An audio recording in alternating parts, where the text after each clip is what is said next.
I'd like to open these proceedings by extending a very warm welcome to everyone, and I'd like to especially welcome those of you here this morning who have not before visited the University of Newcastle. We've gathered this morning in order to confer awards on those who've satisfied the Council of the University that they've met requirements for awards in the Faculty of Education. The printed program contains a list of prizes awarded in this faculty on the basis of academic merit, and I draw your attention to that. An award conferring ceremony is one of the most important and happy occasions for the university. It's a very traditional occasion when we all put on our academic robes.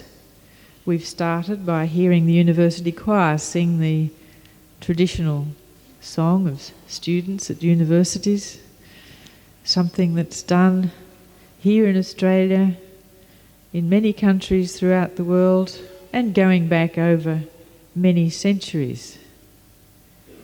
The reason that we put on our robes and gather today in this hall is so that each one of today's graduates can not only receive their document, their certificate, but also so they can stand here for a short time before the whole community of the university to be acknowledged for their achievement.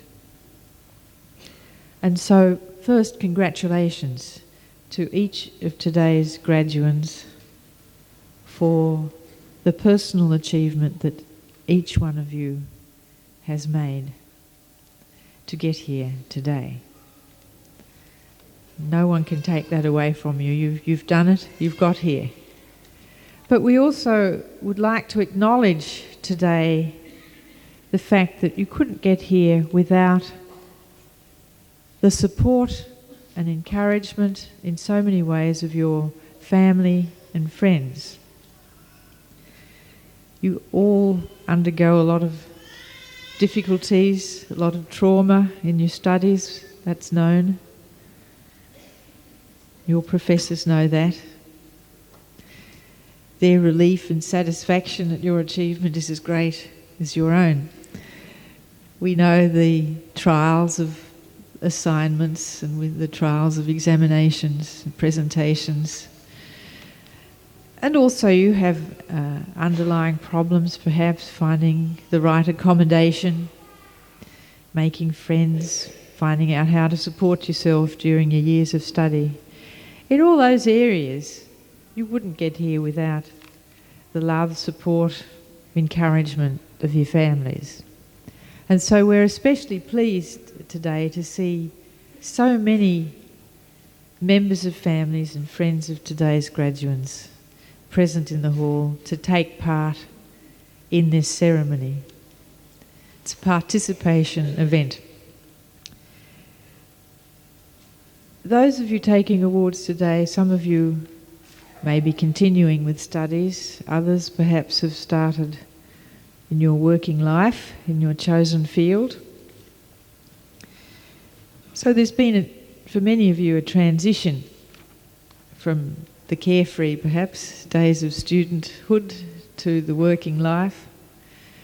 But we hope that you won't put behind you completely the life that you led here, the life in which you learnt the joys of study, and indeed learnt a little bit about the learning process itself.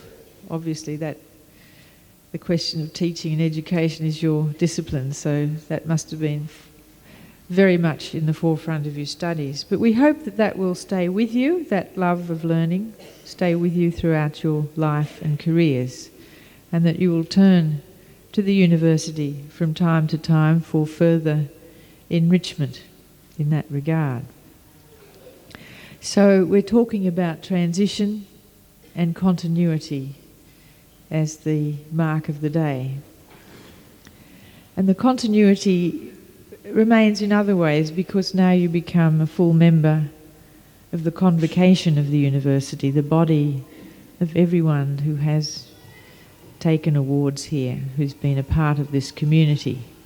It's growing year by year, and you're now joining it, and as such you'll maintain a continuing interest in the university and also have some responsibility for the management of its affairs through elections to the council and perhaps as a member of council.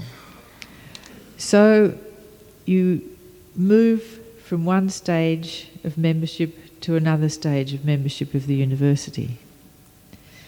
And that is why we're all gathered here today, to congratulate you and to wish you all the best in your careers.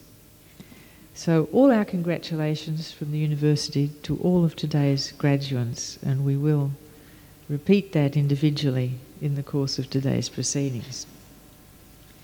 We will now proceed with the program, and we will begin with the presentation of an honorary degree. And I will now invite the Vice-Chancellor, Professor Mortley, to present to us the candidate for admission to an honorary degree. Chancellor. Today we honour a man whose name is synonymous with the life and character of the University of Newcastle. He is one whose teaching and scholarship has been a constant source of inspiration, whose commitment to service to the university and the community is exemplary, whose compassion for those in need knows no bounds, and whose charming and idiosyncratic manner has endeared him to all members of the university community. Ronald Godfrey Tanner arrived at Newcastle University College, then at Tighes Hill, in 1960. He had graduated with distinction from the universities of Melbourne and Cambridge, and had already served as a lecturer in classics at the University of Melbourne and as classics master at the King's School in Parramatta. Appointed by Vice-Chancellor James Auchmuty as senior lecturer in charge of classics, he rose quickly through the academic cursus honorum, becoming associate professor in 1963. He was appointed Foundation Professor of Classics in 1964, a position which he held until his retirement in 1992. He very quickly became a popular figure on campus, inspirational in his lectures, ready to champion and speak on any public issue, and eager to bridge the gap between the arts and the sciences through his involvement in the famous Tighes Hill Humanities course. During those early years, he founded the Hunter District Classics Association and the New South Wales and ACT Joint Classical Committee. Through the latter organisation, he initiated the publication of Antichthone, a learned classical journal which has continued through to the present day. And on a personal note, may I add that I had the honour of being an editor of that journal, and that this, for me, is a great pleasure, based as it is on 25 years of professional association with Professor Tanner. As Honorary Secretary of the organisation, he initiated and conducted at Morpeth the Classical Teachers' Conference and the Classical Summer Schools for senior students. He founded the University Debating Society, and as a result of student support for the infamous Throsby Creek Regatta, he launched the University Boat Club. He was president of that club from 1961 to 1971, investing a considerable amount of his own money in the purchase of the boat shed. He was also president of the Newcastle University Athletics Association from 1964 to 1969. In 1963, he was honorary secretary of the Hunter Regional Trust, from which the Hunter branch of the Regional Trust evolved. From 1963 to 1966, he was a member of the General Synod of the Anglican Church, and inter alia, initiated moves for church involvement in a residential college. In 1962, he was appointed President of the University Staff Association, and from 1964 to 1967 he was the University Council representative on the Student Representative Council. The early 60s were the formative years of the fledgling university, and it is clear from this brief summary that Godfrey Tanner was to play a vital role in the shaping of the institution which we now know as the University of Newcastle. Throughout his career, he has developed each of these interests with the same enthusiasm and commitment he exhibited from the beginning. While his learning and knowledge in spheres ancient, medieval, and modern is a constant source of amazement, he has published extensively in Plato and Aristotle, ancient drama and comedy, historiography, Stoicism, and the Church Fathers. In 1984, he was appointed Australian delegate to the International Classical Body, FIEC, as it's called. From 1979 to 80 and 84 to 85, he was Dean of the Faculty of Arts, and from 1984 to 88, he was a member of the University Council elected by the professors. In sport, he became patron of the University of Newcastle Rugby League Football Club, president of the Sports Union, during which time the funds were raised for the construction of the Auckmuty Sports Centre. From 79 to 89, he was vice president of AUSA, Australian University Sports Association. He has been a member of the Union Board and a trustee for the University Union.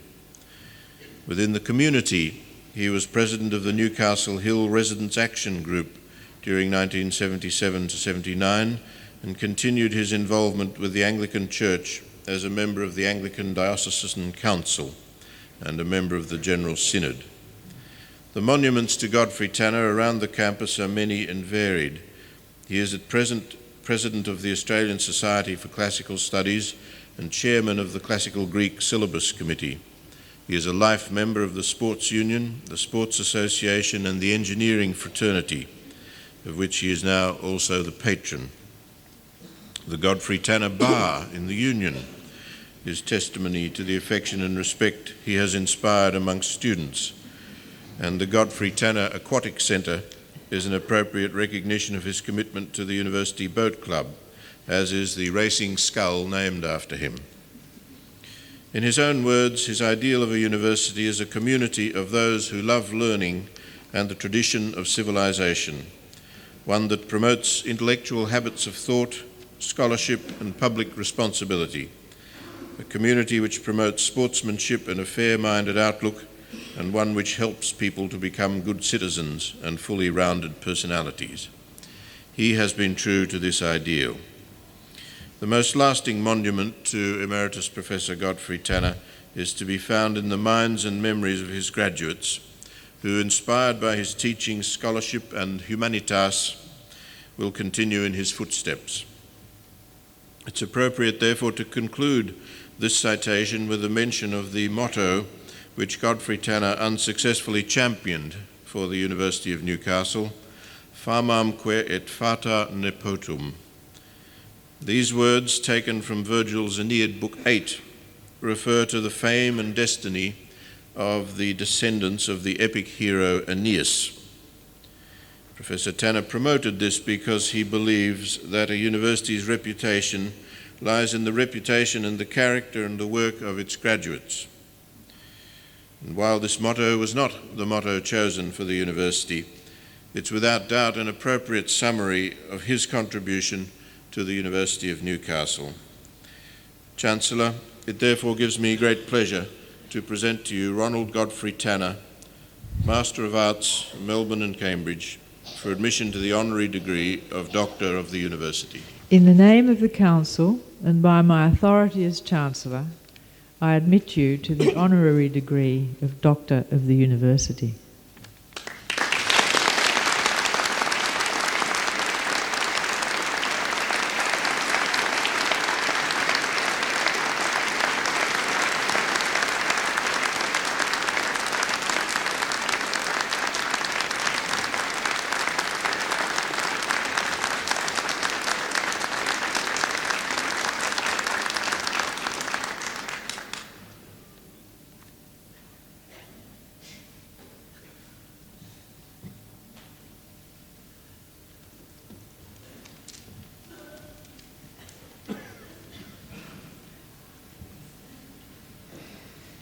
Ladies and gentlemen, I have very great pleasure in inviting Emeritus Professor Tanner to deliver to us the occasional address. Professor Tanner.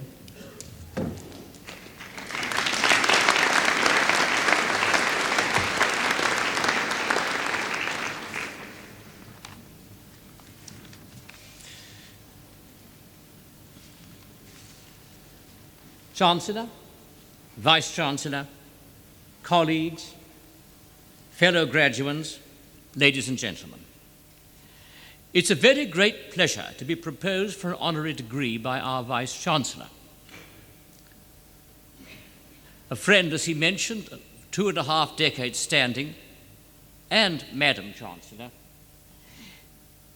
It is especially delightful to receive it from your hands. During my 35 years of association with higher education in Newcastle, you were the only Chancellor whom I was privileged as a member of Council to share in electing. And I also share with many other members of this university a lasting gratitude for your firm stand in favour of the continuity of this university's name and character. At a time when many politicians, federal and state, were speaking in terms of newly named, new-made creations to embody the tertiary amalgamations, presumably under the mistaken view that the Dawkins University policy was a forerunner of the Second Coming and a millennial world for mankind which would make all things new. Your future plans, Chancellor, represent a gain for international understanding and justice, but a loss to us. However, this institution will not forget you. I am particularly grateful that the Council, in its wisdom, has chosen the degree of Doctor of the University with which to honour me today, rather than that of Doctor of Letters. I have 2 reasons. First, it links me with a noble friend and a previous recipient of this degree I now wear, the late Alec Forsyth, long our Deputy Chancellor under the 1964-89 University Act, whose presence here today I deeply miss. Secondly, though I have published quite a number of learned papers in various countries on a variety of ancient world topics, virtually none of them has convinced academic opinion in the world of classical studies. So I am, in a sense, what may be called an energetic but unsuccessful scholar. As my old Cambridge supervisor in text criticism of Greek and Latin, the redoubtable Andrew Gow, told my old tutor Nicholas Hammond, speaking of me, he said, "Ingenious but wrong." However, as today's citation makes clear, I had the honour to share in much of the development work for our autonomous university, a cause long so ably advanced by the late Francis Batty, Harry Eddy, Frank Purdue, George Edwards, Basil Helmore, Lyon McClarty, and above all, James Auchmuty, to name but a few of those pioneers now departed from among us. Thus, I can claim to have the right to speak with the confidence of well-founded knowledge about the nature, work, and duties of this university. This, I judge, may prove a useful topic for my fellow graduates today, who, si qua fata sinant, if in any way fate allows, will become teachers and educationists. You see, I have less faith in the possibility of job creation education than politicians do in some other areas. I know our very optimistic motto insists, "I look ahead," despite the fact that the seahorse on our blazon swims backwards. But like an oarsman, I wish also to look back at the start of things so that I can be steered toward the finish by a skilled coxswain I do not necessarily mean the minister, Mr. Crean. And indeed, as your first professor of classics, whose chair was primarily in Latin, I was sad that, as the Vice-Chancellor mentioned, the strongly anti-classical bent of some of the first council led to the rejection of my own suggestion from Virgil, famamque et fata nepotum, the fame and destiny of its descendants. A good university, my dear friends, is grateful to its founders, cherishes and assists its graduates, and honors their memory after they're departed. Universities have a long history, and I have determined to discuss this question rather than to reminisce about my own experiences in the university. I told a more informal gathering when I retired the interesting story of how I happened to have owed my chair against better rivals to a grand piano and a demand for 4 lavatories. But I will not go into those matters today. Universities have a long history, indeed, and it is not idle to look to ancient Greece for their inspiration, if not for their direct origin. In the philosophy schools of Athens, between the start of the Great Peloponnesian War in 431 BC and 429 AD, when the Christian Emperor Justinian dissolved them as nests of recalcitrant paganism, Athens was the center of intellectual life. There, competing groups of teachers professed to give understanding of nature, art, politics, virtue, and eloquence. Later at Alexandria, after 300 BC, King Ptolemy's museum combined with these philosophical and literary interests experimental science and medical dissection, first as a research center, but soon as a great focus of teaching as well. Here, of course, the parallel with the Australian National University will not escape some of my colleagues on the platform. But the real inspiration of medieval universities in Europe, as Rashtal points out in his great study, was the law school tradition of the late Roman Empire, which trained men of literary education for the higher imperial bureaucracy and for the law courts. Survivals of this tradition appear in Lombardy, northern Italy, under the Lombard kings in the 8th century, especially at Pavia, and in Justinian's Byzantine realm, the medical school of Salerno continued through the Middle Ages to win universal acknowledgement as the center of medical learning in the 1200s. It was the 11th century which really saw the formal rise of universities in Europe. Their actual legal title for a university was Studium Generale, or International Center of Learning,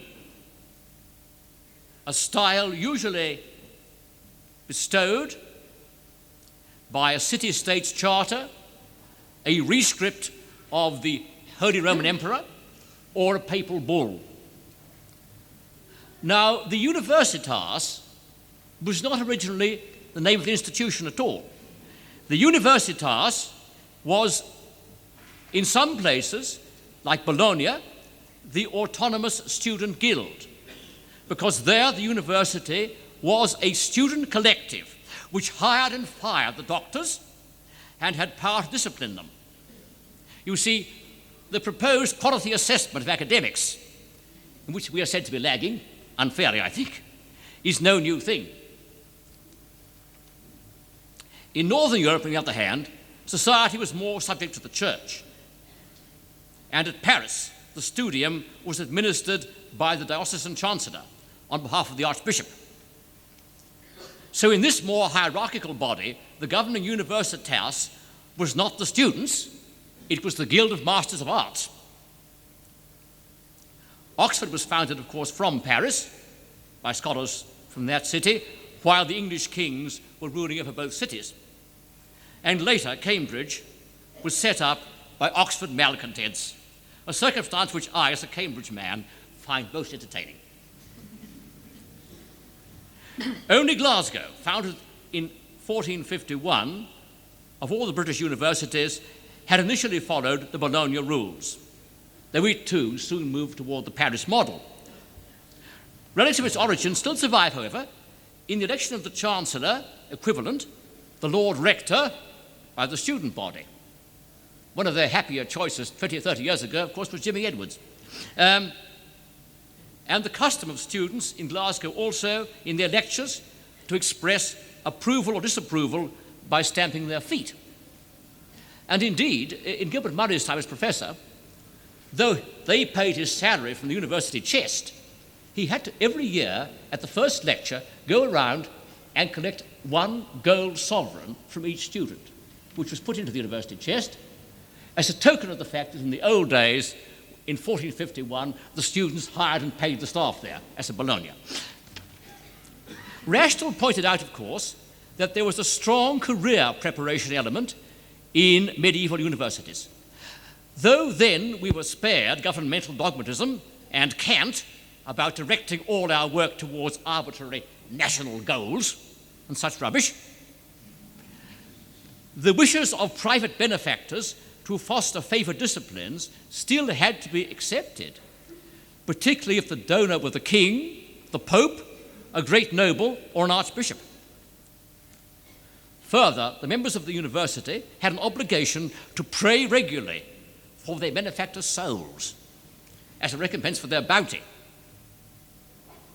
And given the great troubles many rich modern financiers seem to suffer, it's a custom some of them might like to see restored.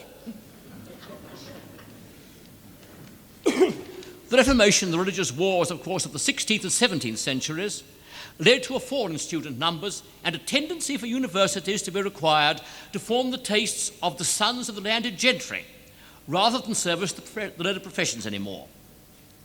This brought us back, in a way, to the schools of Athens and the desire to form wise, good, and humane statesmen and leading citizens. In England, after 1660, it meant most Oxford and Cambridge undergraduates came from a small group of public schools. Except for the limited number of scholars on each college's foundation, endowment, mainly brought from named free grammar schools duly specified by the benefactor for that special purpose, or, in other cases, specially provided to train poor scholars for holy orders. The sons of nobility in those days were often prepared at home by private tutors, and they were allowed to graduate after 2 years instead of 3. And a degree in those days was won by keeping terms of residence rather than passing examinations, like you see my honorary award today. And this took 34 years. Well, by the 18th century, devotion to amusements, cards, tobacco, port and coffee drinking, and riding to hounds infected both dons and pupils, who found an essentially medieval system boring and irrelevant.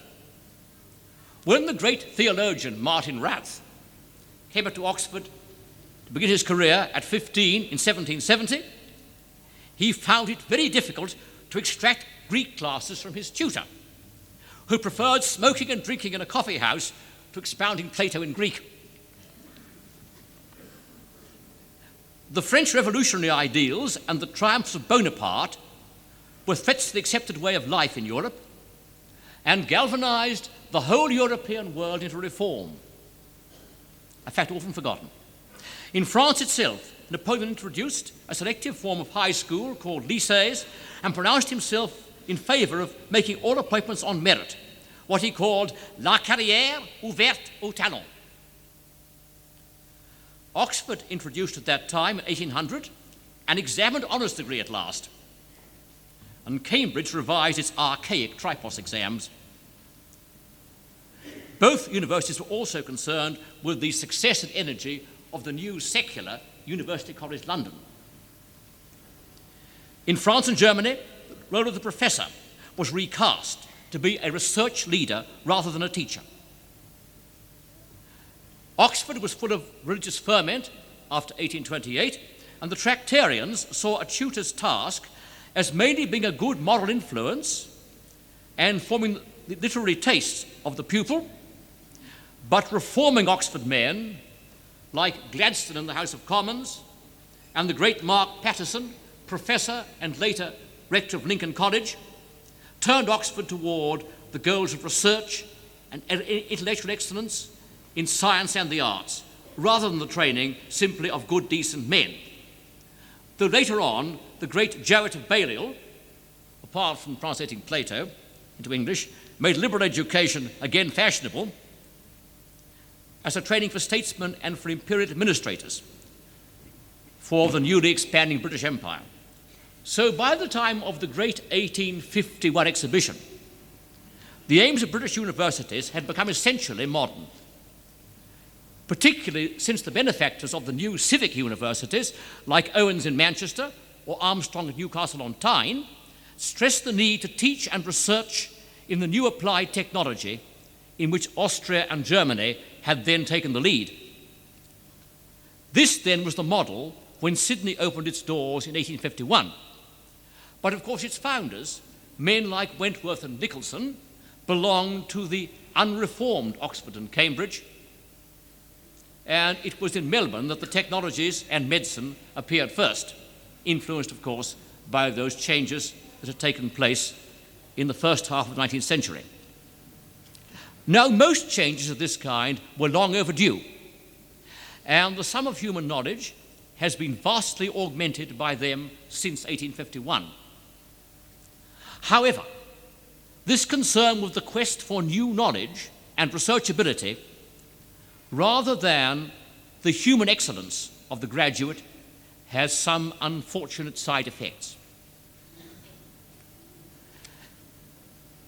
As traditional institutions nowadays, from the monarchy downwards, are being denigrated by media interests, and a cult of political correctness is trying to legislate rules of conduct and even our speech uses to placate vocal minorities and to serve as a device of social engineering, which has many overtones of George Orwell's Newspeak. This potential abuse, a point whose dangers were well raised this week by the Prince of Wales, tends to the ideal of a graduate who fits the system, rather than one who is a person of firm, independent, and generous character. And this tends to be seen now, this fitting into what is required by business, industry, government, or international policy, seems to be seen as the focus for academic training. Now, a word of warning is needed here. A university is not, my dear friends, a business, any more than a country is. Of course, Milton Friedman, the guru of our greed is good current economic cult, does tell us a university sells degrees, research, and monuments. And I gather the University of Sydney this week has started referring to its graduates as its customers. All I can say is that things that one sells do not require so many years of effort and collaboration from a buyer as does this level of education. Education has a cost, my dear friends, to you, your families, as the Chancellor pointed out. It has a cost to government. But it is not an article of commerce. Cooperation with industry, business, and government is always good, but exequious subordination to collaborate with their wishes is evil. As our Saviour remarked, you cannot serve both God and mammon. You recall the famous Melbourne poet Bernard O'Dowd, Catholic turned Marxist, in 1900, in his sonnet to Australia, Federation time, started off, last thing dredged up by sailor time from space?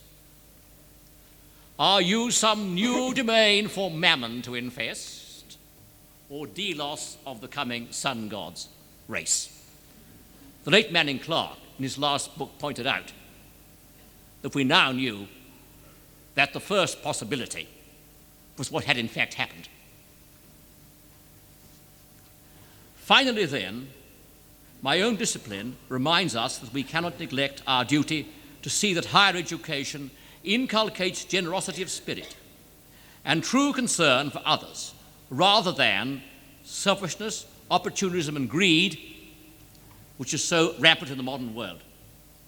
Cicero believed a statesman should embody the old Roman adage, ver bonus dicendi peritus, should be a good man skilled in speaking. This phrase, skilled in speaking, implies, of course, that our graduate should be skilled in both the subject matter he understands and persuasive in expounding it.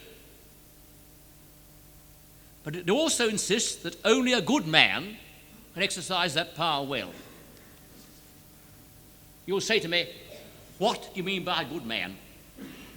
Well, fortunately, Cicero, in another book, in the third book of the Offices, gives you an answer. A good man, a bonus ver bonus, is a person who puts the general interest in every crisis before his own gain, and one who scorns to use lies or fraud. Our universities need to impart this ideal to our graduates, and they, when they leave the university, have a duty to teach it to our community that they live and work in their classrooms, in their professions, in public life, to teach it by both precept and example. Expertise without scruple or compassion is the gate of death, not the gateway to life. And universities are about fullness of life.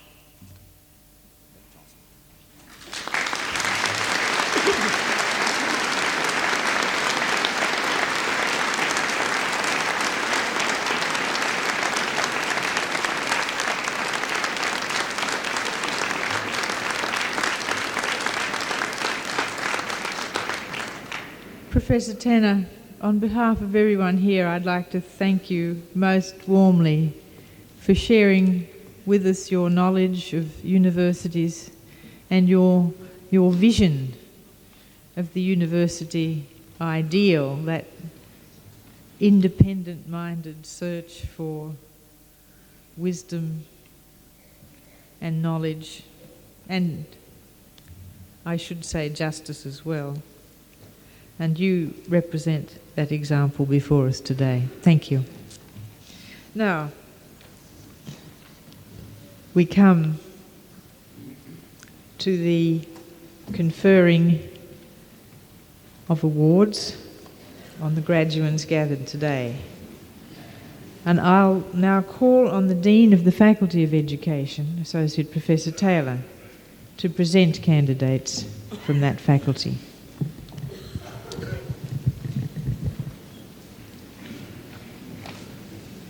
Will all the candidates for admission to the awards undertaken within the Faculty of Education please stand?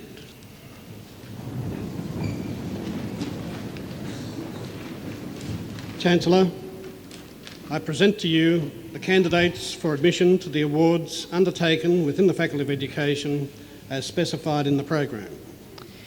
In the name of the Council and by my authority as Chancellor, I confer the awards specified in the program on all those graduates from the Faculty of Education who are present today, and in absentia on those unable to be present.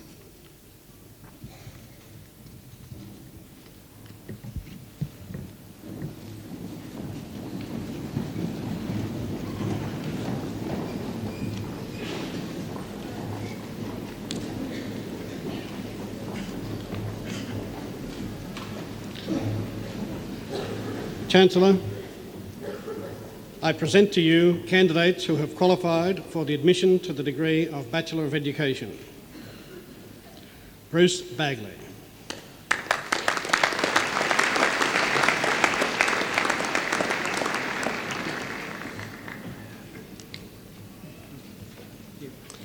Patricia Lee Bennett.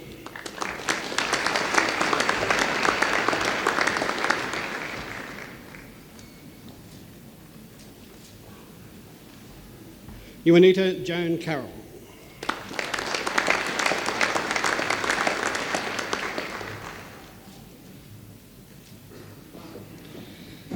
Anne Maria Cuneen.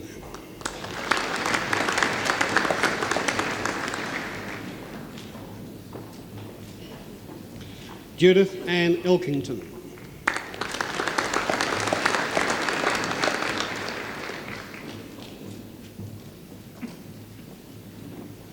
Lee Fairburn.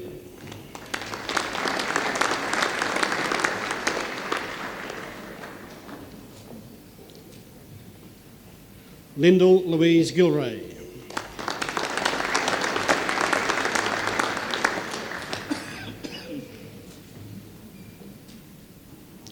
Helen Ann James.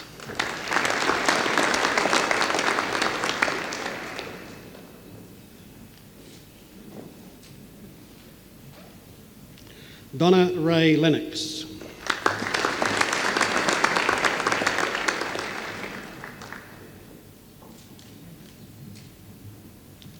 Carmel Mary McDermott.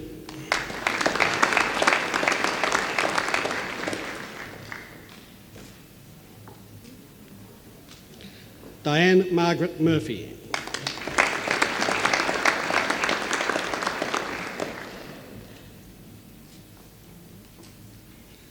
Douglas Gladstone Mears.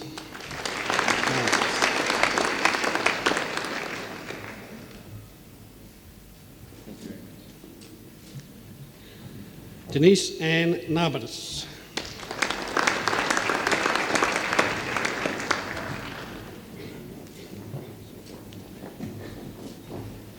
Richard Thomas Padden.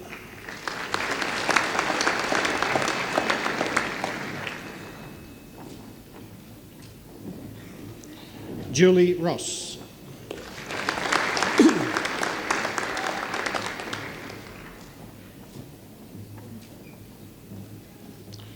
Suzanne May Russell.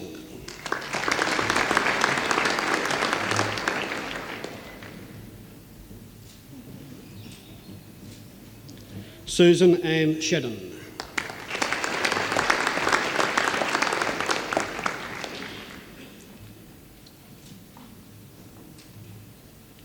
Colleen Bettina Toms.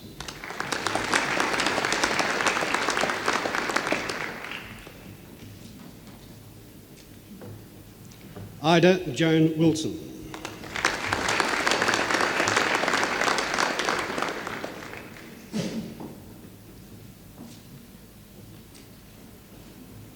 Rosalind Patricia Wright.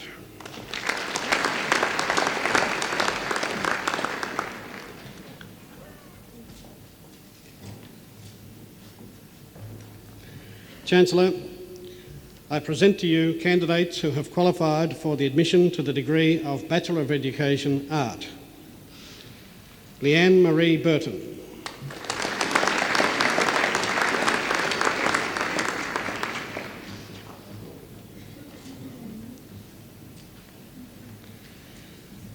Deidre Chappell.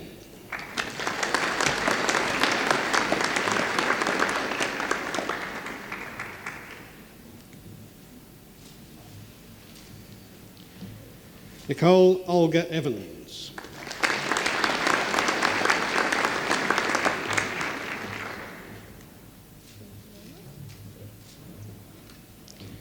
Anne Louise Hobden.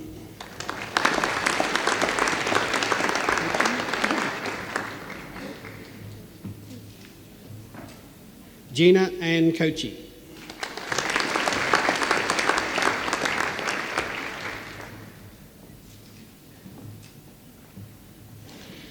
Sarah Louise Marnie.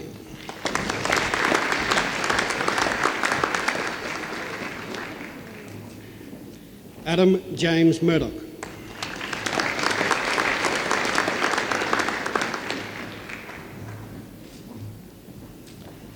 Robert Anthony Petruno.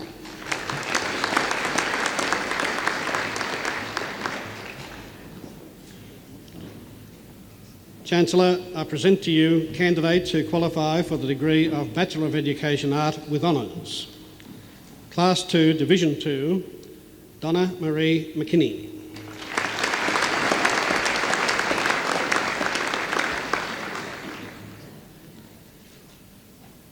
Leisha Slevin.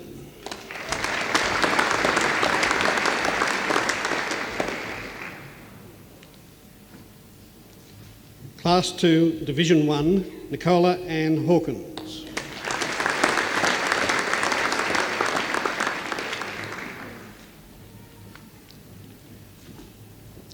Chancellor, I present to you candidates who have qualified for the admission to the degree of Bachelor of Education, Design and Technology. Elaine Jennifer Browning.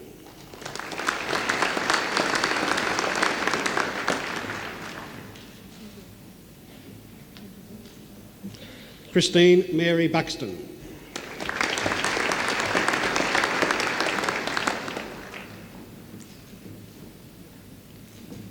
Kim Chapman.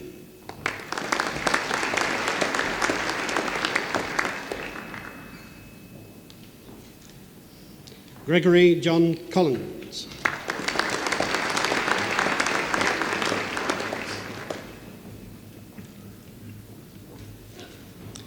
Carolyn Joy Cox.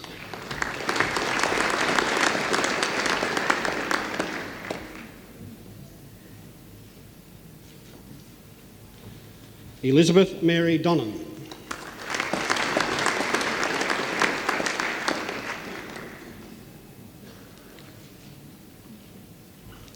Cara Jane Gandy.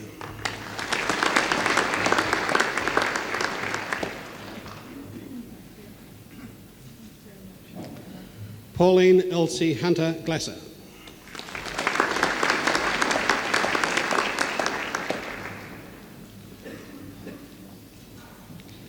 Judith Lynn Goff.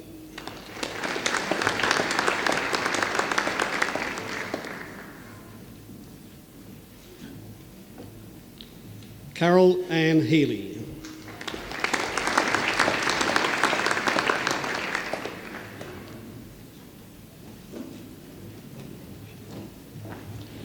Peter Grant Holmes.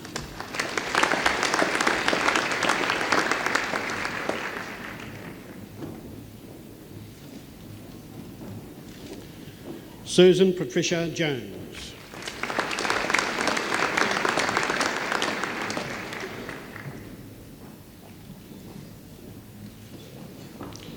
Gary Allen Lyne.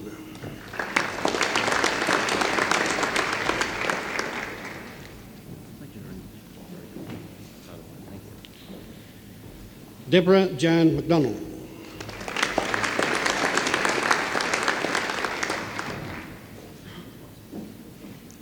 Linda Susan McGowan.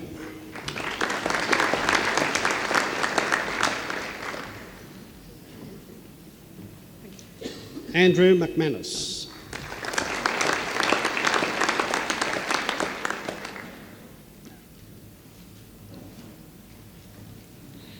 Kristen Ann Peel.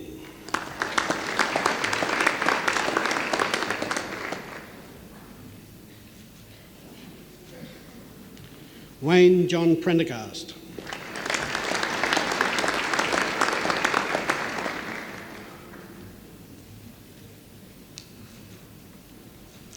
Marianne Gay Robinson.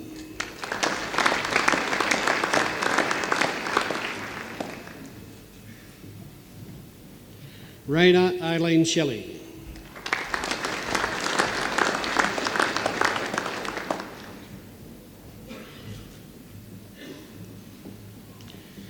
Darren Peter Spurrier.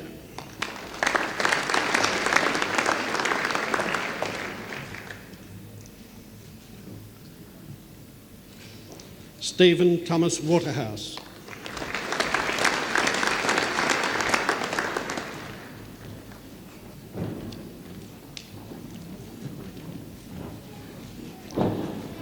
Chancellor, I present to you candidates who have qualified for the admission to the degree of Bachelor of Education, Early Childhood.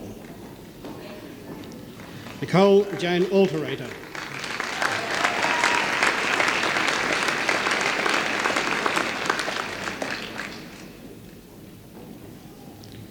Megan Jane Avery.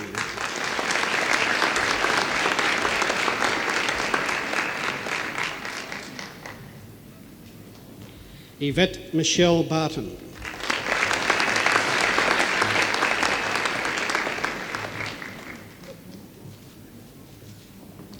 Megan Ann Bowman.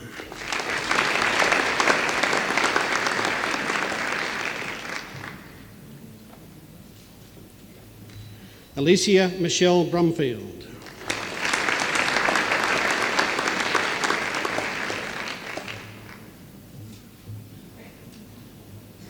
Belinda Marion Cameron.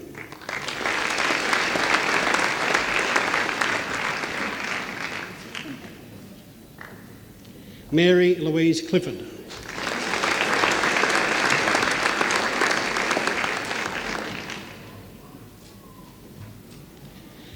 Teresa Ann Crowley.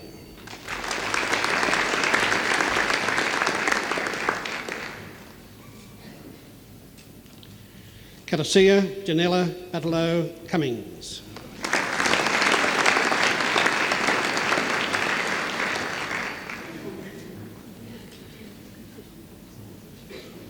Angela Edwards.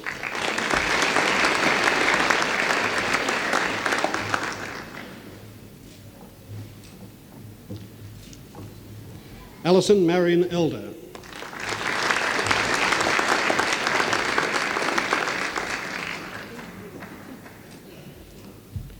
Jan Elizabeth Ferry.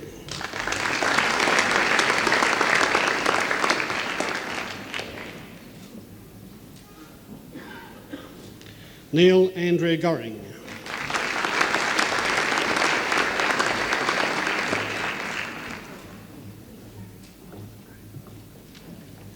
Rachel Joy Hartley.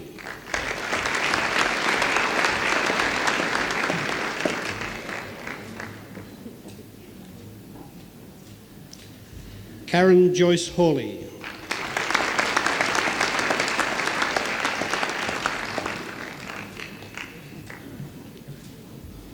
Catherine Michelle Heiss.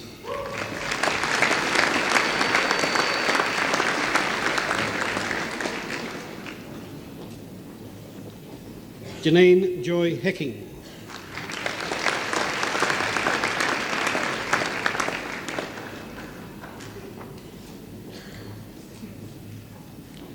Michelle Jens.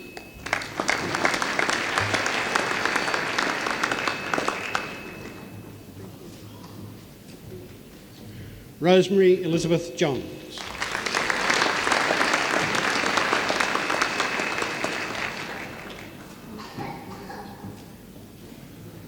Kim Louise Kelly.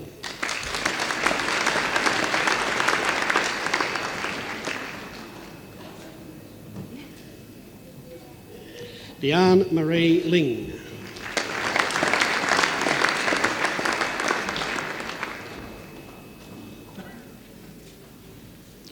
Rayleigh Ann Livingston.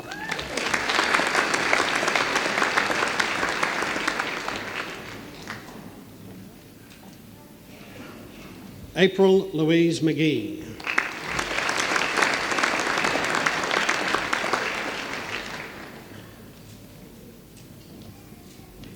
Heather Gay Myers.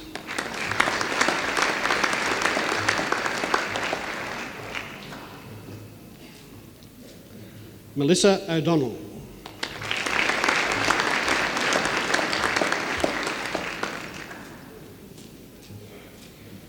Michelle Ann Prince.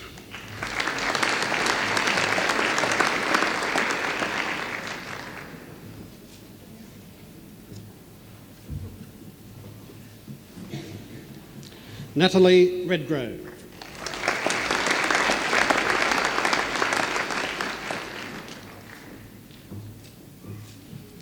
Philippa Ann Rees.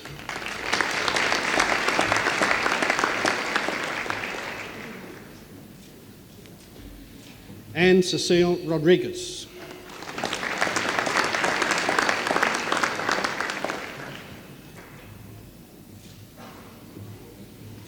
Leanne Gay Simpson.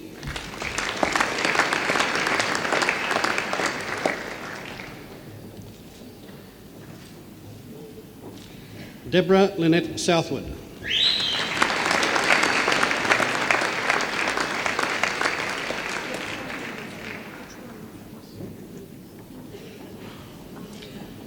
Santhriani Sri Skanduraja.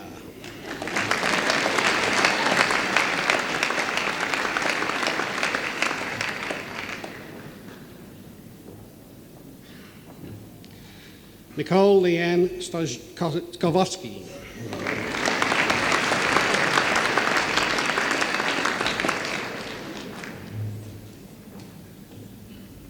Angela Deborah Tapp.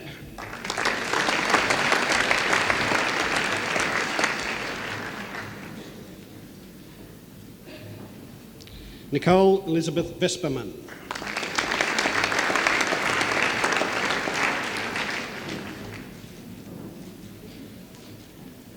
Stuart Cameron Wallace.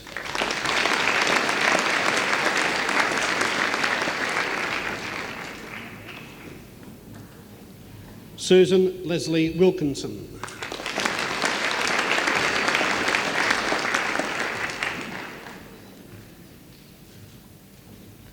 Kylie Ellen Winslade.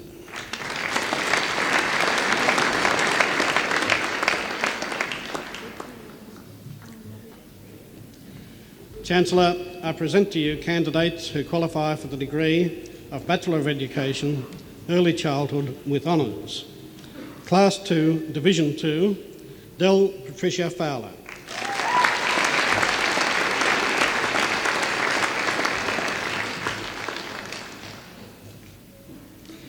Michelle Ann Kirby.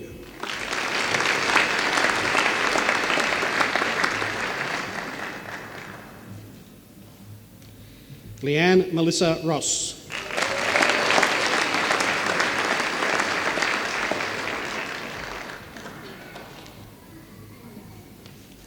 Kim Saunders.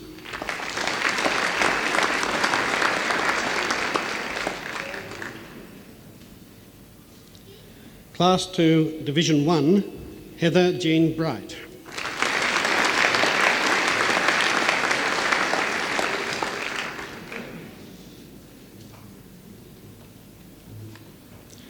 Kirsty Marie Brown.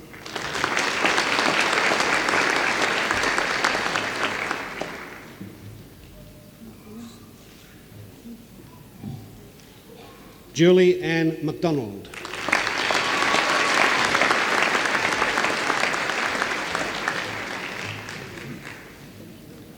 And with Class 1 honours, Jennifer Ann King.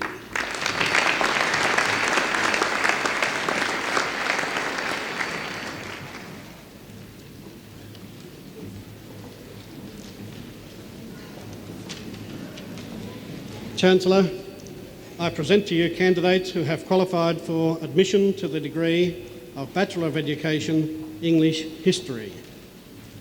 Michelle Ann Bartlett.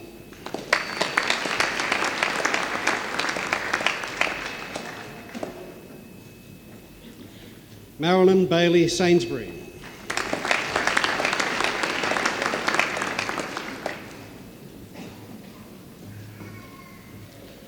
Kyla Victoria Bradley.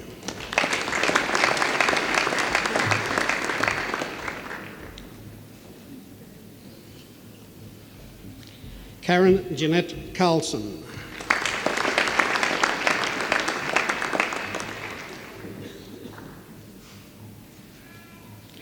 Anastasia Marie Godfrey.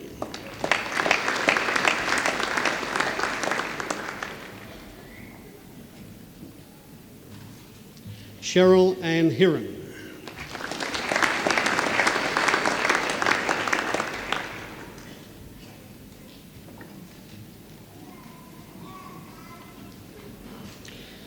Philip Kalajowski.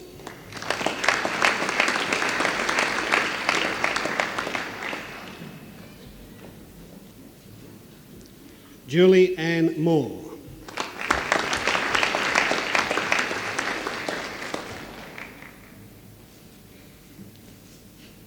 Tina Louise Seckold.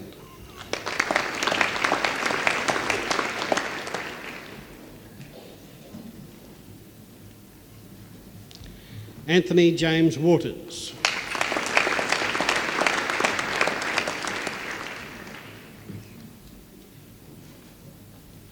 Chancellor, I present to you candidates who qualify for the degree of Bachelor of Education, English History with honours.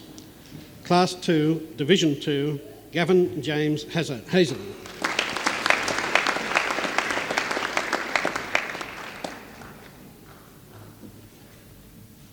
Stanley Collivus.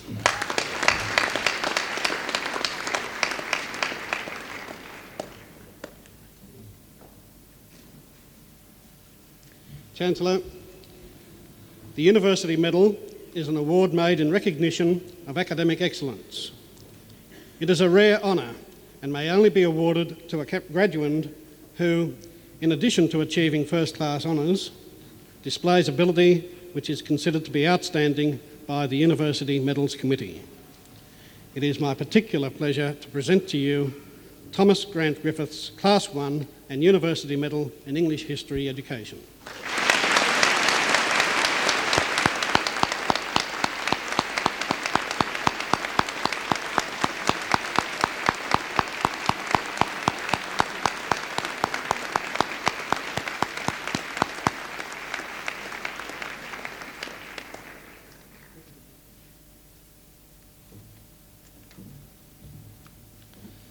Chancellor, I present to you candidates who have qualified for admission to the degree of Bachelor of Education, Home Economics and Design and Technology.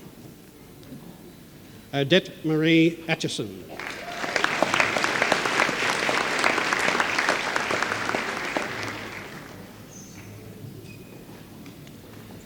Margaret Jacqueline Anderson Pitt.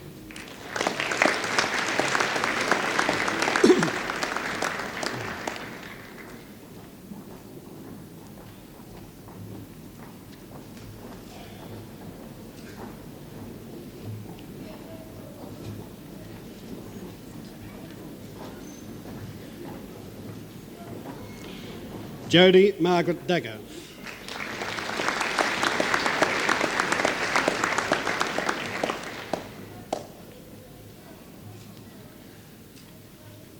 Sharon Louise George.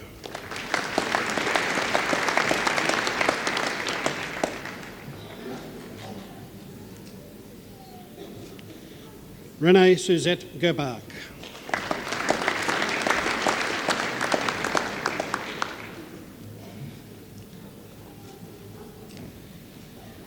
Catherine Marie Jones.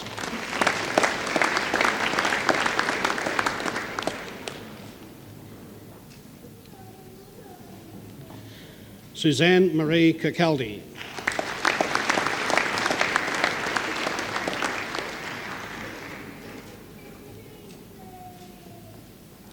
Martine O'Brien.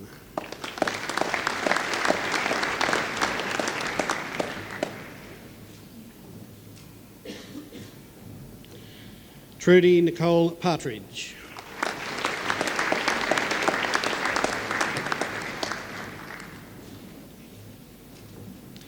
Sherilyn Gay Patterson.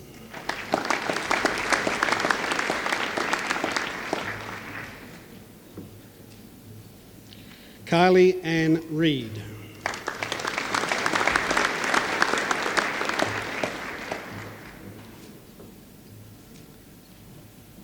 Fiona Jane Strudwick.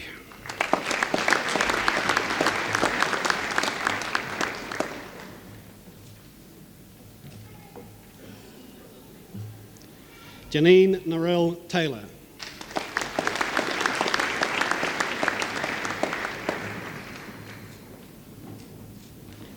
Petulia Thompson.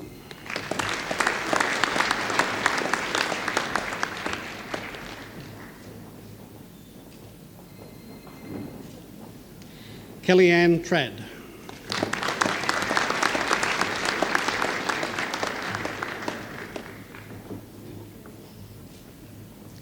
Emma Ruth Turvey.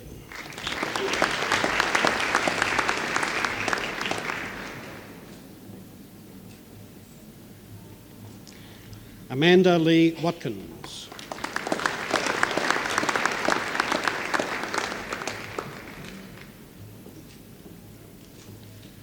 Jodine Margaret Whittam.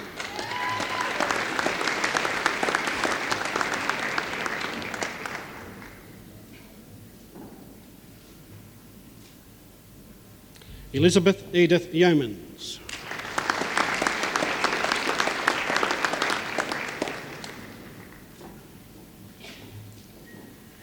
Chancellor, I present to you candidates who qualify for the degree of Bachelor of Education, Home Economics, Design and Technology with honours.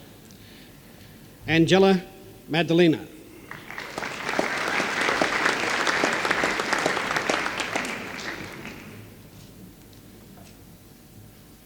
Diane Cheryl Sinclair.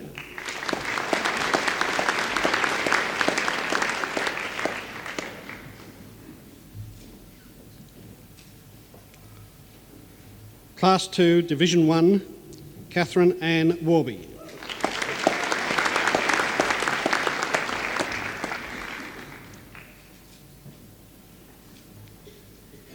Fiona Lynette Walsh.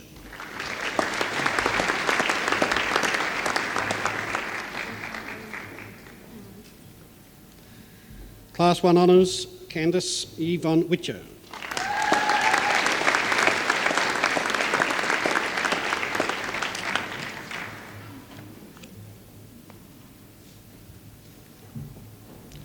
Chancellor, I present to you candidates who have qualified for the admission to the degree of Bachelor of Education, Industrial Arts, Design and Technology.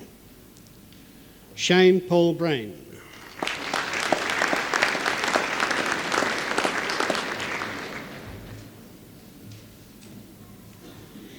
Kelly Jane Burke.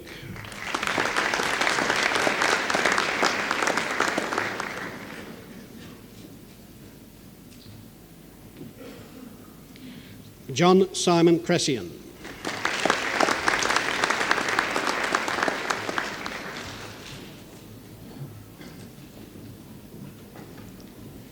Russell David Culverson.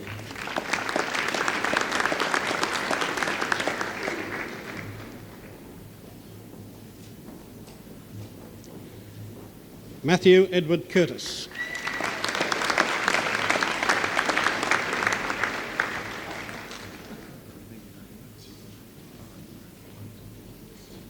Craig Anthony Gillespie.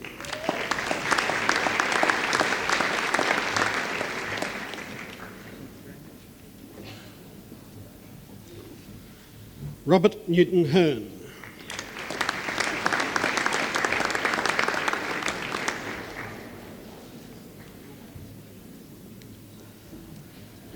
Sean Herbert Klempert.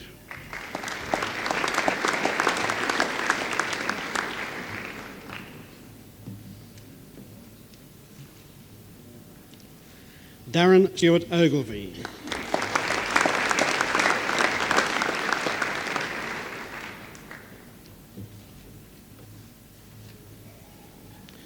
Leon David Schmeider.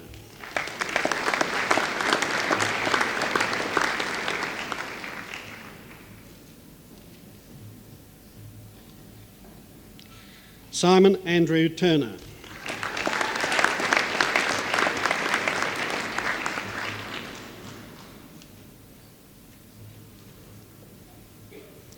Cameron John Whitson.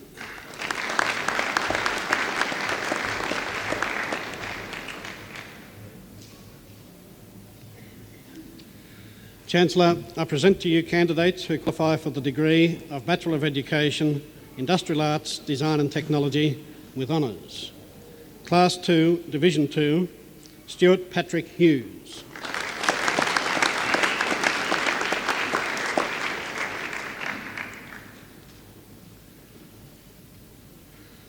Peter James Smith.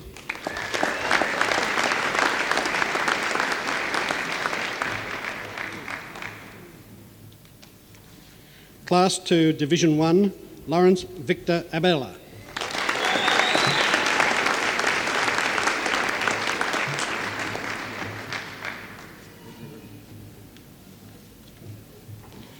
Chancellor, I present to you candidates who have qualified for admission to the degree of Bachelor of Education, Language Asian Studies.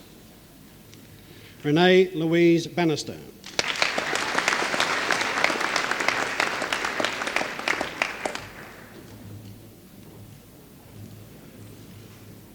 Darren John Brannan.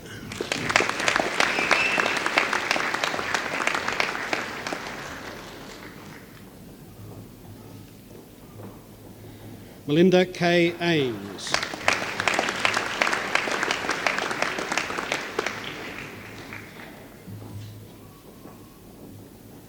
Christy Hahn.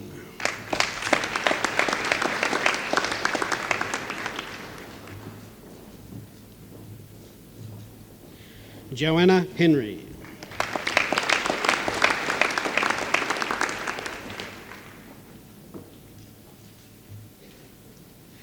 Linda Marie Ruth Kirkman.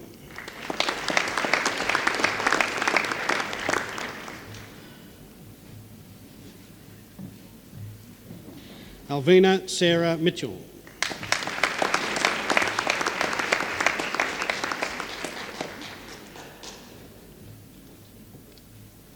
Georgina Jean Newton.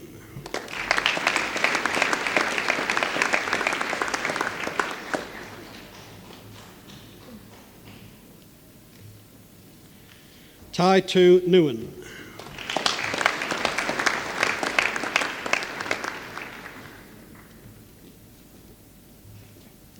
Jason Wayne Tyndall.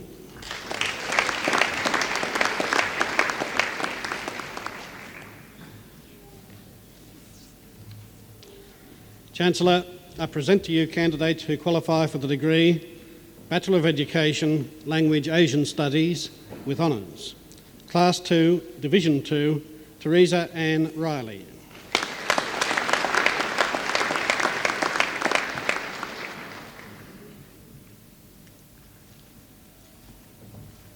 Leanne Marie Lawford.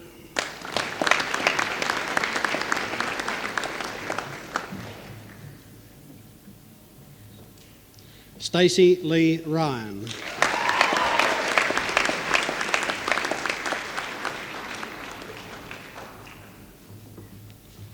Chancellor, I present to you candidates who have qualified for the admission to the degree of Bachelor of Education, Mathematics. Christopher John Bice.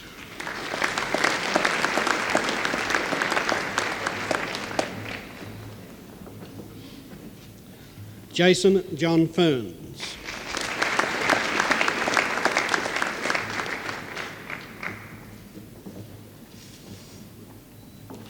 Rachel Lee Halpin.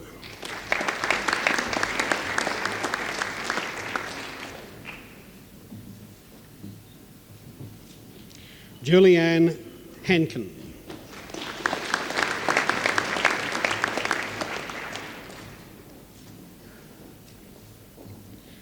Carolyn Elaine Hill.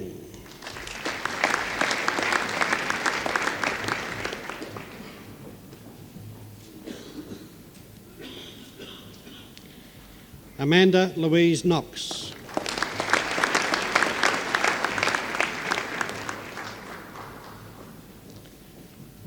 Rodney James Mueller.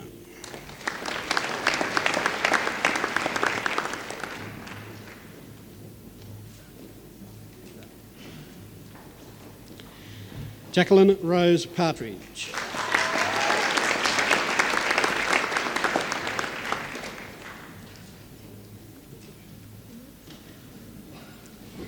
Elizabeth Megan Preston.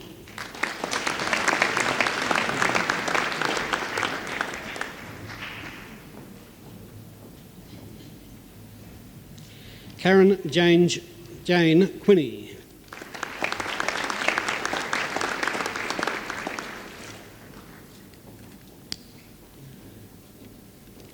Philip James Wells.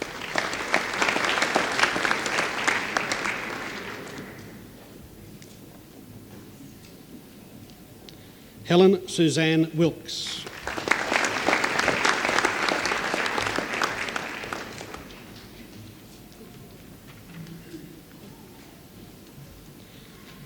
Chancellor, I present to you candidates who have qualified for admission to the degree of Bachelor of Education, Music. Barbara Jill Adam.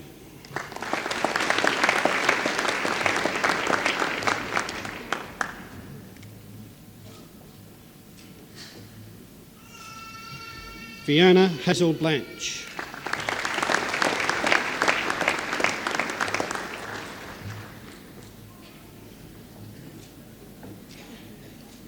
Janelle Marie Boone.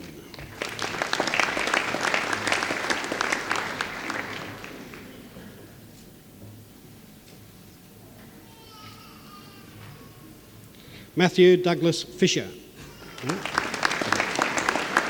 My apologies, Chancellor. Brett Dennis Donovan.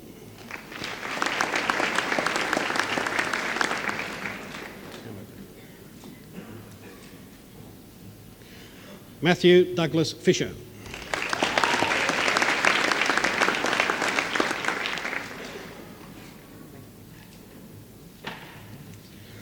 Teresa Goodwin.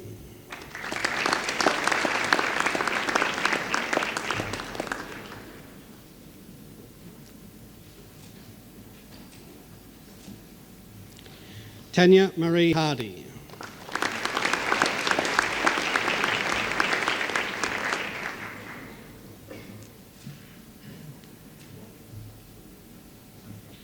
Teresa Louise Mason.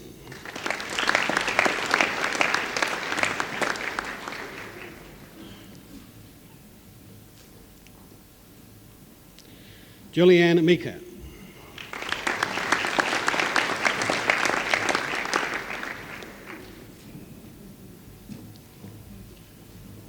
Louise Saxby.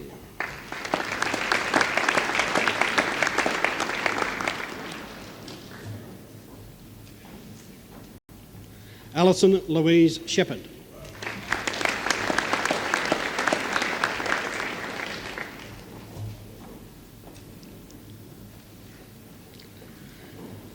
Chancellor, I present to you candidates who qualify for the degree of Bachelor of Education, Music with Honours. Class 2, Division 2, Anne Louise Bower.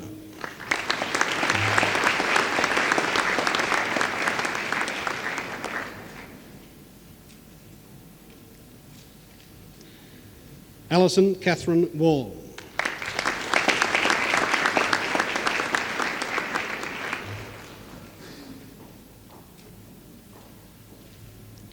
Class 2, Division 1, Daniel Charles Burley.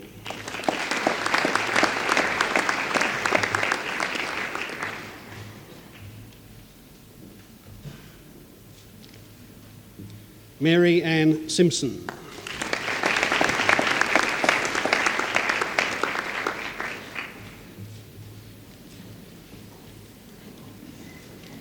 Chancellor, I present to you candidates who have qualified for admission to the degree of Bachelor of Education, Physical Education. Clayton Gordon Barr.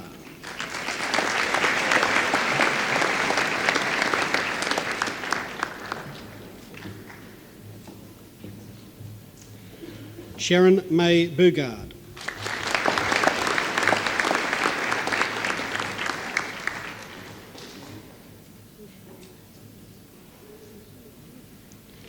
Susan Ruth Bright.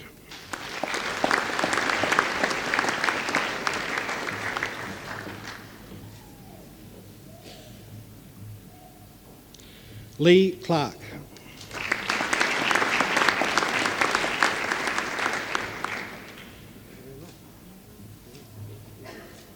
Samantha Cresser.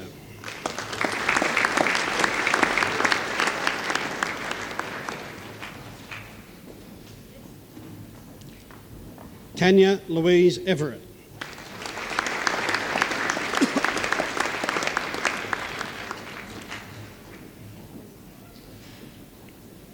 Nicole Louise Glover.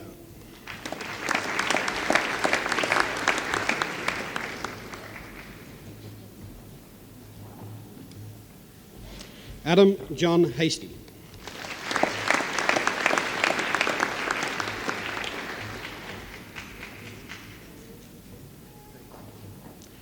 Mark Patrick Heaney.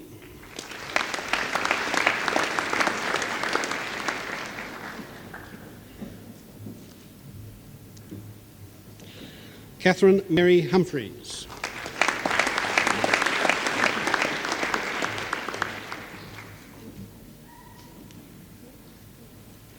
Matthew Lambert.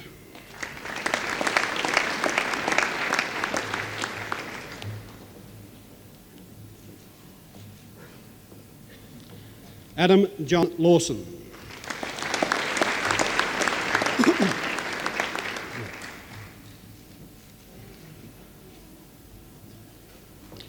Kylie Joy Lawson.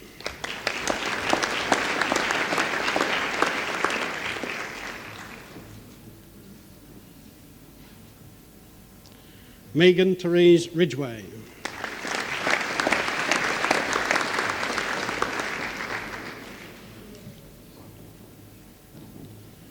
John Russell.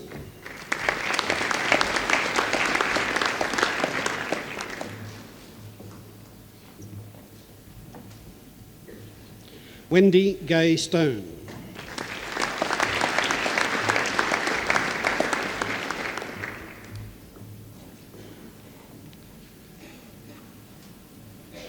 Peter Veredit.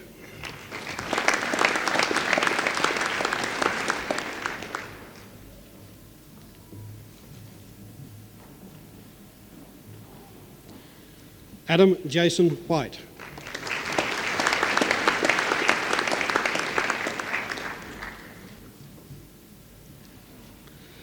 Philippa Helen Beisler.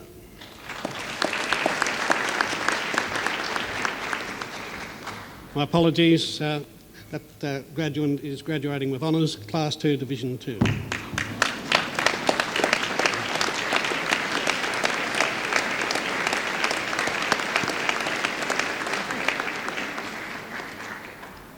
Chancellor, may I present to you the other candidates who qualify for the degree of Bachelor of Education, Physical Education with honours. Class 2, Division 2, Penelope Jane Doust.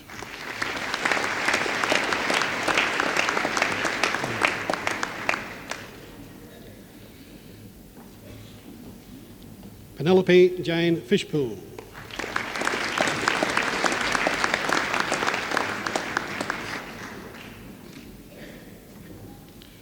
Susan Elizabeth Price.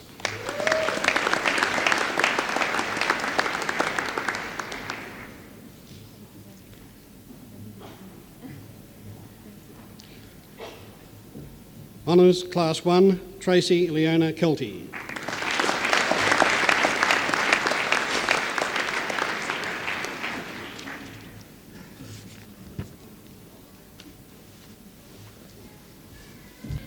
Chancellor, it is now my particular pleasure to present to you Alison Jane Cruisens, Class 1 and University Medal in Physical Education.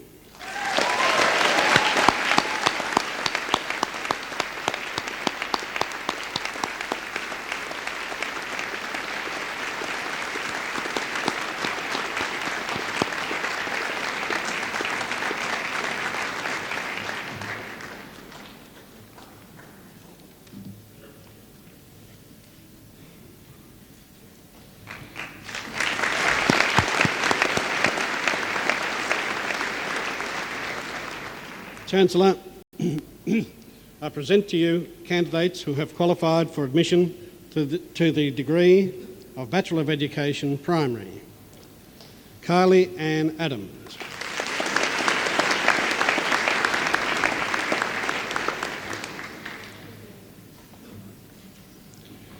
Renee Ann Ashcroft.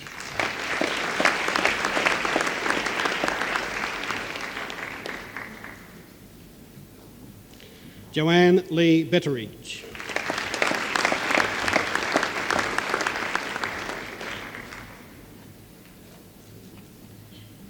Michelle Frances Bevitt.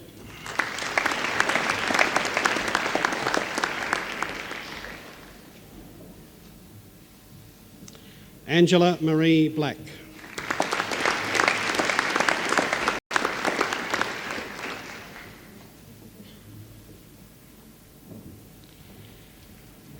Kerry Patricia Bunn.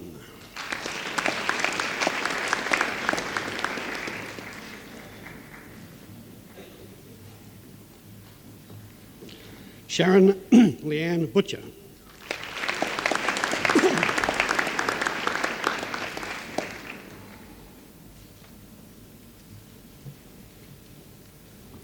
Christy Jane Campbell.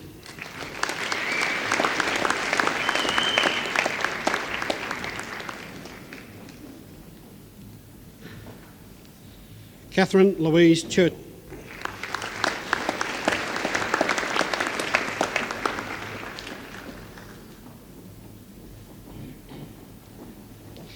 Jacqueline Marie Clark.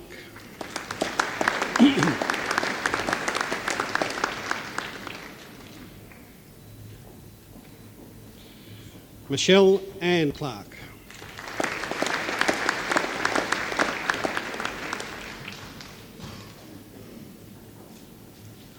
Melissa Lynn Dennis.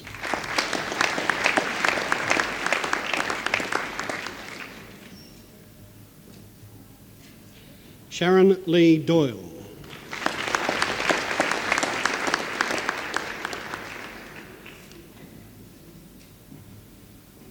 Yvonne Michelle Dunlop.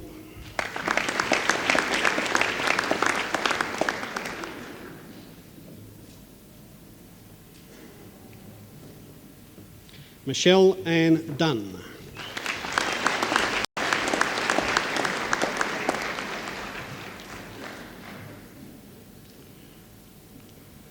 Karen Lee Goodman.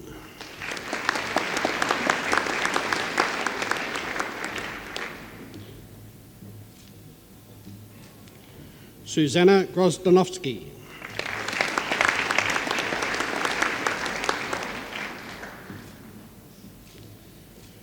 Linda Gay Harrison.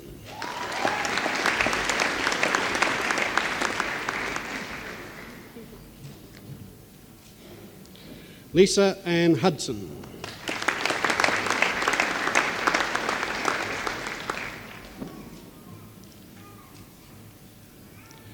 Helen Therese Hughes.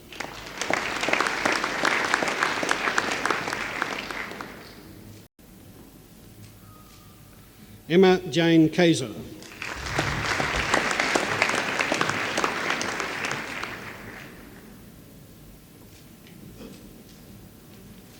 Murray Alexander Keating.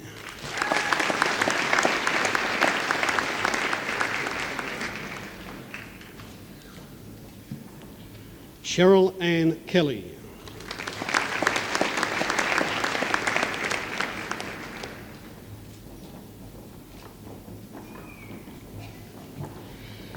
Camille Kajzilovich.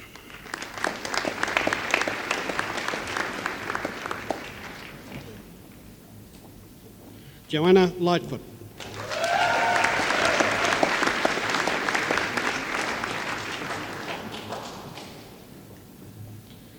Catherine Ann Lindsay.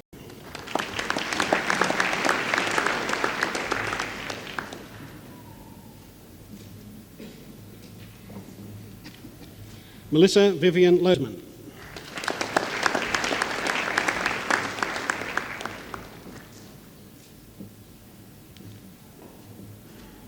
Stephen Wayne Lofts.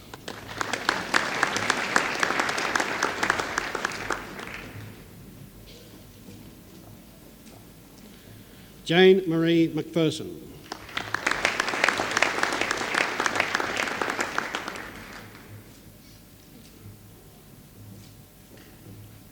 Ruth Elizabeth McGlashan.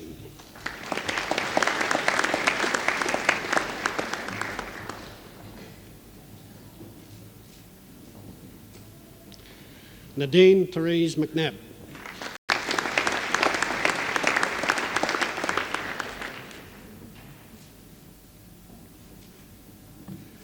Alison Ann Morris.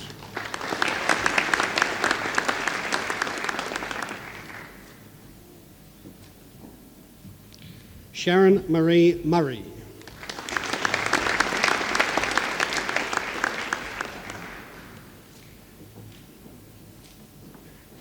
Michelle Lee Pedder.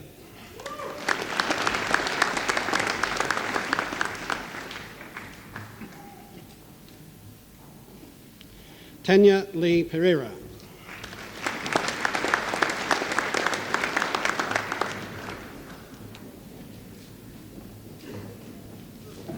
Pamela Quinn.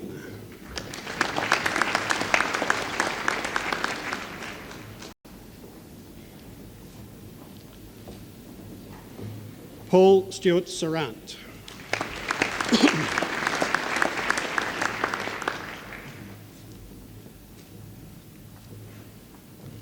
Felicity Robin Seville.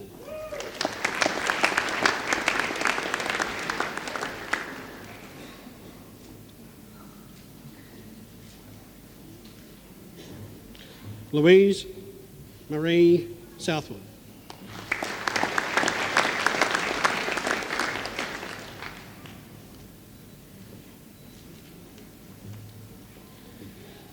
Leanne Marie Suska.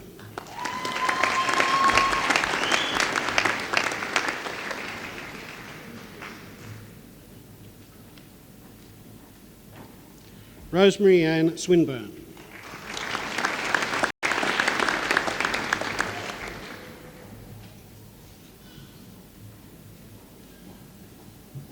Joanne Louise Taylor.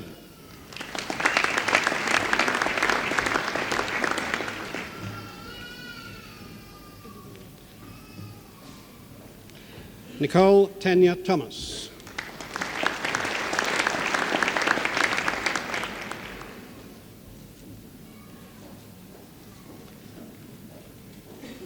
Rachel Marie Thompson.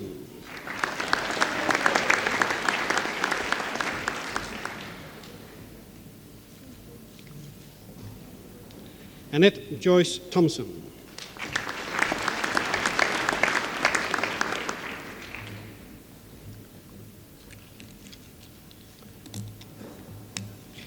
Leanne May Vidler.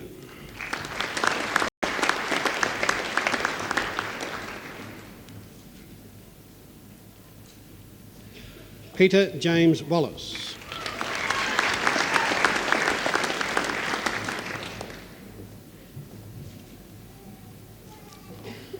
Suzanne Michelle White.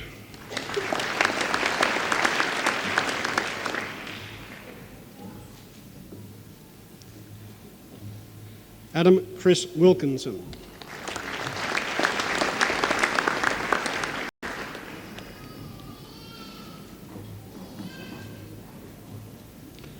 Megan Jane Williams.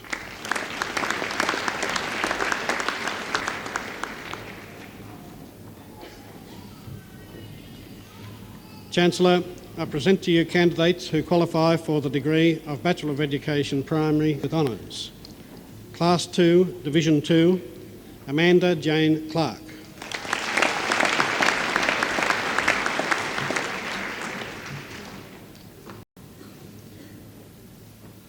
Margaret Graham.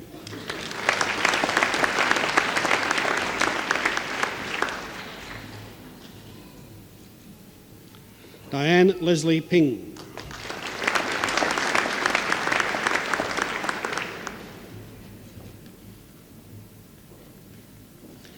Kristen Ray Prescott.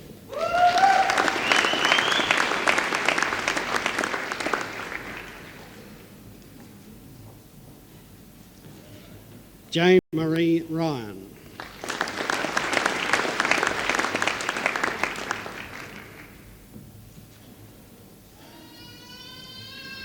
Katie Doreen Stone.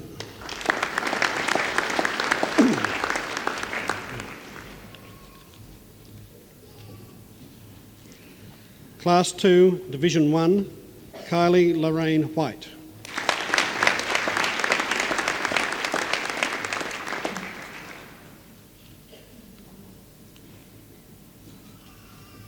Graduating Honours Class 1, Natasha Wiley.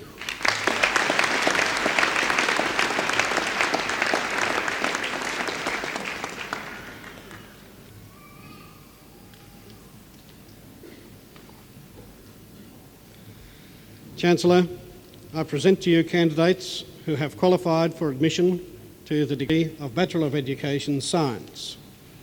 Shane Ty Abel.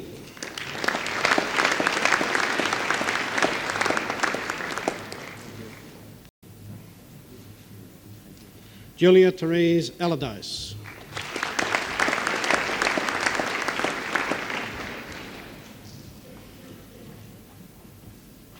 Carmel Joy Badeau.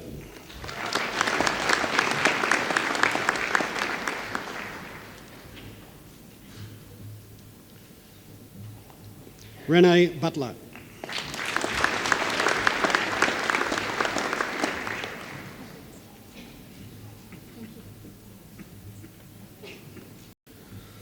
Paula Lee Cooper.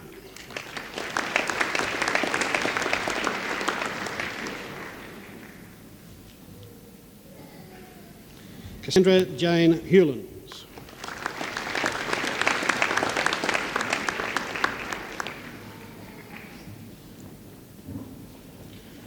Robert Jovanovski.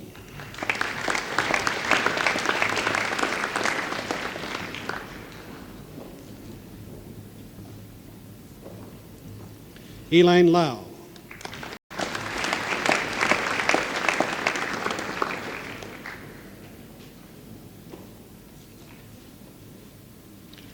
Kelvin Terence Pratley.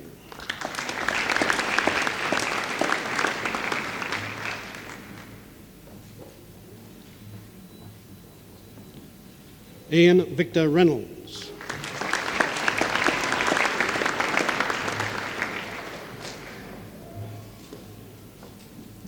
Fiona Ann Roth.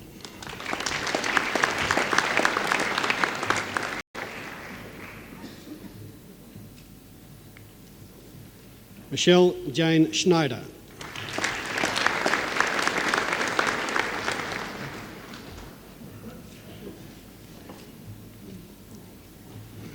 Troy William Sado.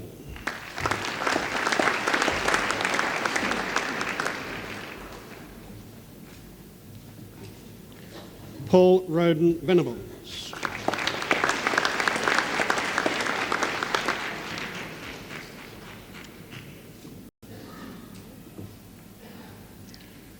Chancellor, I present to you candidates who qualify for the degree of Bachelor of Education Science with Honours.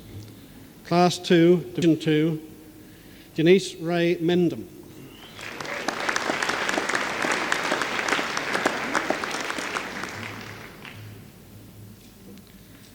Class 2, Division 1, John Vivian MacDonald.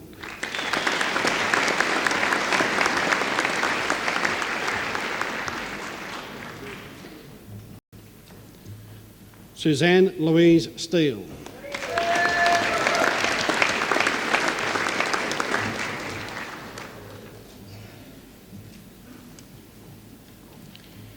Chancellor, I present to you candidates who have qualified for admission to the degree of Bachelor of Education, Social Sciences.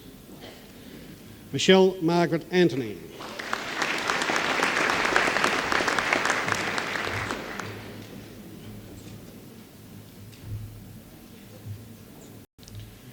Louise Marie Armstrong.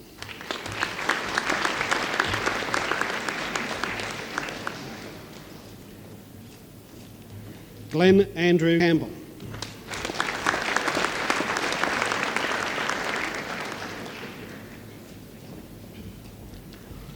Richard James Dark.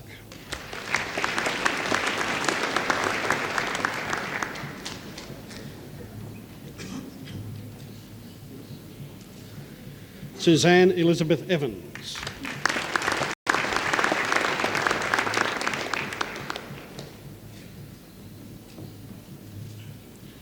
Simone May Jones.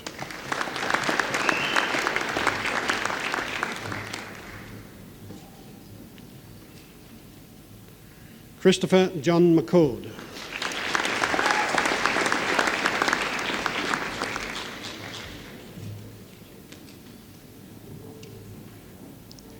Janine Mary McGrath.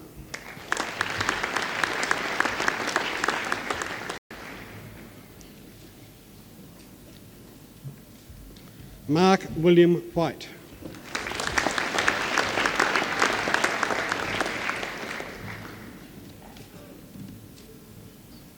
Michelle Elizabeth Williams.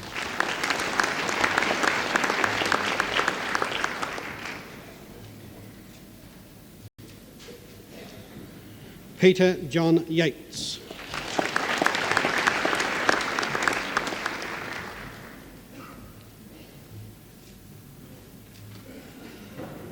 Adam Norman Young.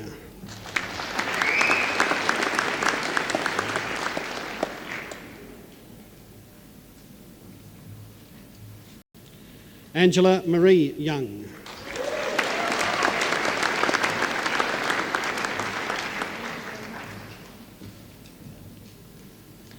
Chancellor, I present to you candidates who qualify for the degree of Bachelor of Education, Social Sciences with honours. Class 2, Division 2, Amanda Lee Highland.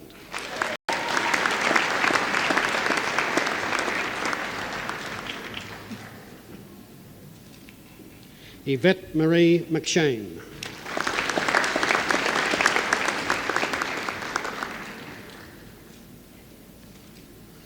Anthony John Pryor.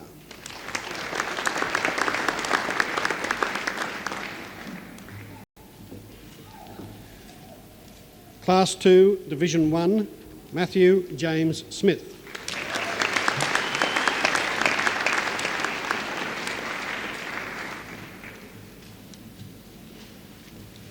Chancellor, I present to you candidates who have qualified for admission to the degree of Bachelor of Education, Technical and Further Education. David Frank Arnold.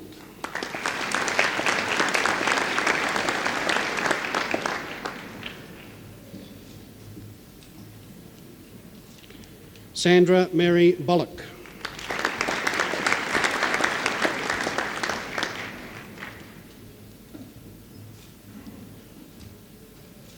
Rodney James Edwards.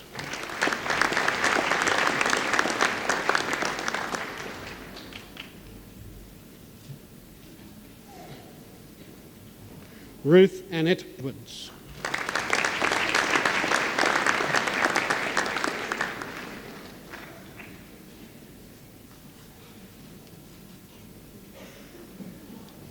Wendy Peter Field.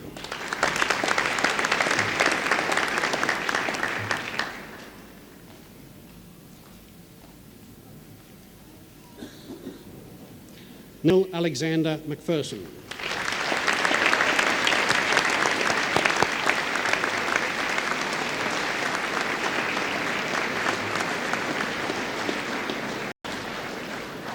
I thank you, Chancellor.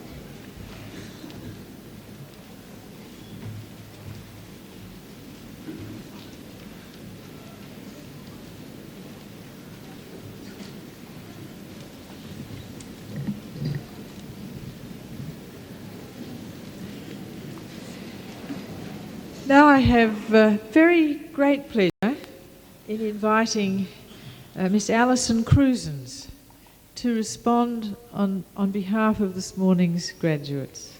Miss Cruisens.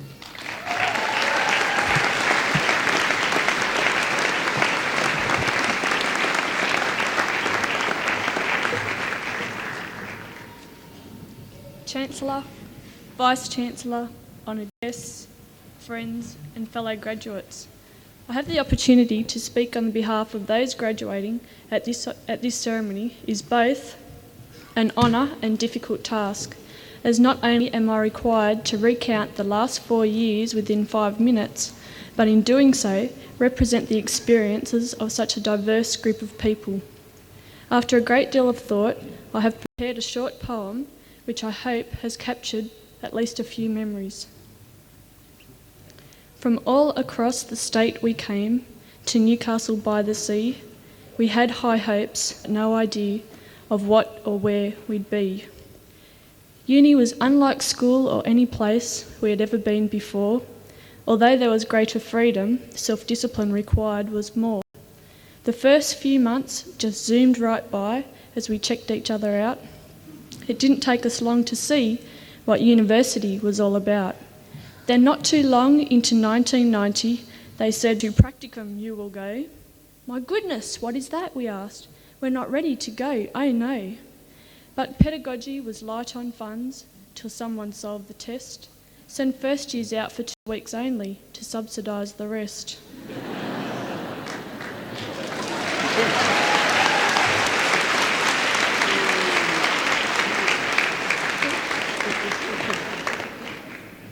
Of course, we all survived that prac, returning wide-eyed and bolder.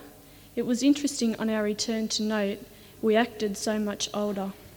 Second year was just one big party, and surely the most fun. I'm still amazed to this very day how we ever got anything done. With friends chanting, "Forget that assignment, due tomorrow at noon, just go to the last beach party and groove in the huge sand dune." The following day, in that half hour off between pedagogy and education, you would only just complete that assignment with minimal information. Perhaps that was the reason for the increased dropout rate. Some must not have met the challenge and handed them in late. Well, the next 2 years, I can testify, made up for our second year. The workload seemed to treble. We were always in top gear. Every time you turned around, something else was due. Just when you thought you were in control, the list just grew and grew. But we all continued to plug away, never giving up the fight. At the other end of the tunnel, we all could see the light. The most significant contribution to our development as teachers was the 12-week internship, despite some confusing features. With CTs, TFUs and SEMs, what was short for what? Who am I and what are you? You could be forgiven if you forgot. With limited information, it was messy at the start, but by the end of term at school, you felt you played your part. It showed a more realistic picture than any prac before, and what you learn at uni, you finally found a use for.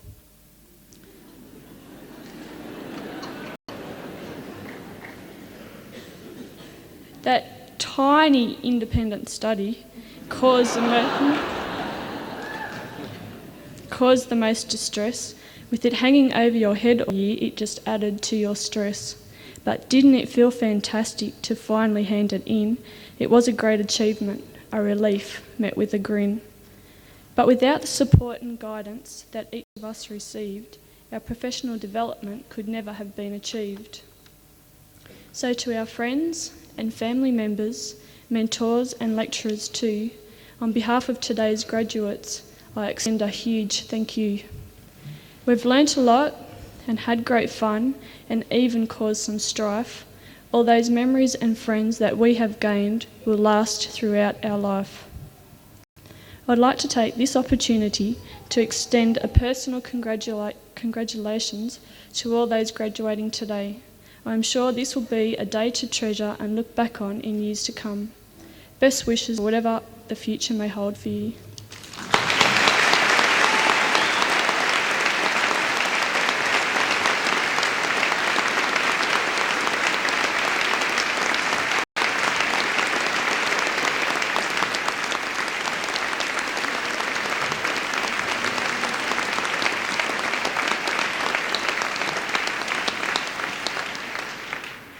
Thank you, Ms. Cruisens, for that delightful poem.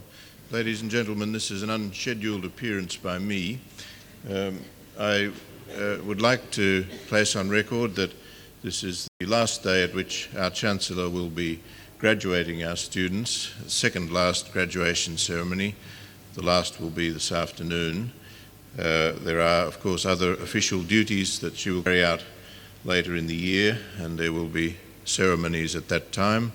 But I thought that everybody here present might like to have an opportunity to express their appreciation for the way in which she has carried out the graduation part of her responsibility as Chancellor. Graduation is an important thing. Chancellor Evatt has always realised this and treated it with great care and commitment. She has viewed the graduation ceremony as a most important part of her responsibilities to the university. She has decided to commit herself to work which takes her overseas for a considerable part of the year in association with her chairmanship of the United Nations High Commission for Human Rights and its associated activities which take her away from Australia on many occasions, consequently was unable to commit herself to a further term at the university as Chancellor. May I ask all present here to join with me in expressing the whole university's appreciation to her for her work.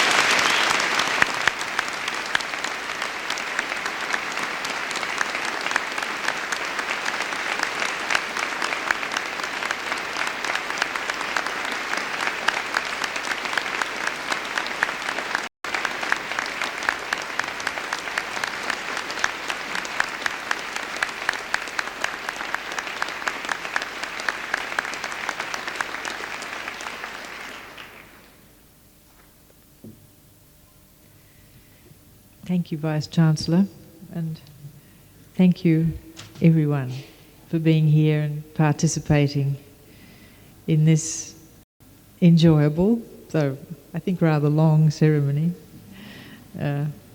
We'll draw it to a close now, and I hope you'll all be able to join with each other in the University Union later. Thank you once again for your appreciation. I now declare this ceremony closed.